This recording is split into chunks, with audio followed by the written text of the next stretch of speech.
গুদামজাত করা, পণ্য মজুত বা গুদামজাত, এই বিষয়টা একটু স্পষ্ট করা দরকার। পণ্য মজুত বা গুদামজাত এটা কিন্তু সবসময় হারাম না। কিছু পণ্য আছে আপনি যদি গুদামজাত না করেন, মজুত না করেন, আপনি সারা বছর খেতে পাবেন না। সবাই যদি ধান উৎপাদন করে বাজারের সাথে সাথে নিয়ে চলে আসে সবগুলো ধান, তো সারা বছর আপনি খাবেন কি, বিক্রি করবে কি? সবগুলো যদি নিয়ে চলে আসে, তার মানে মূলত নিষেধ যেটা বা অপছন্দনীয় যেটা, হারাম যেটা, সেটা হচ্ছে সংকট সৃষ্টির উদ্দেশ্যে গোদামজাত, যাতে মূল্য বৃদ্ধি পায়, মানুষ বিপদে পড়ে, অতিরিক্ত মূল্য দিয়ে তাদেরকে কিনতে হয়, এটা হচ্ছে নিষেধ।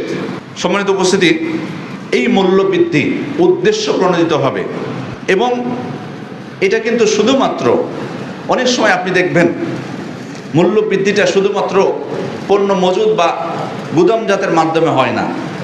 আপনি বাজারে দেখতে পাবেন যথেষ্ট পণ্য আছে, কোনো অভাব নেই, তারপরও মূল্য বৃদ্ধি। তার মানে এখানে নির্দিষ্ট একটা, অনেক সময় বিভিন্ন সিন্ডিকেট কাজ করে। আমি যেটা খুতবার শুরুতে ইঙ্গিত দিয়েছি যে পণ্য যারা উৎপাদন করে তারাও প্রকৃত মূল্য পায় না, আবার যাদের কাছ থেকে আমরা কিনি তারাও কিন্তু খুব বেশি যে আমাদের কাছে লাভ করছে সেটা কিন্তু না।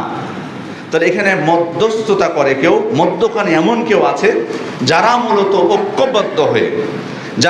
ঐক্যবদ্ধ হয়ে এই মূল্য বৃদ্ধিটার ক্ষেত্রে ভূমিকা পালন করে। আর এটা যে নিঃসন্দেহে হারাম তাতে কোনো সন্দেহ নেই, কারণ আল্লাহ রাসূল সাল্লাল্লাহু আলাইহি ওয়াসাল্লাম স্পষ্ট করেছেন, লা দারারা ওয়ালা দিরার, তোমরা নিজেরা ক্ষতিগ্রস্ত হয়ে না, কারো ক্ষতি করো না।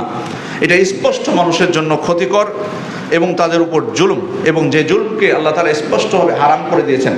ইয়া ইবাদি ইন্নী হারামতু যুলমা আলা নাফসি ওয়া জাআলতুহু বাইনাকুম মুহাররামান ফালা তাযালামু, হে আমার বান্দারা, আমি জুলুমকে আমার জন্য হারাম করে দিয়েছি, আমার উপর আমি হারাম করে দিয়েছি এবং তোমাদের জন্য আমি হারাম করে দিয়েছি, তোমাদের পরস্পরের মধ্যে, সুতরাং কেউ কারো উপর তোমরা জুলুম করবে না।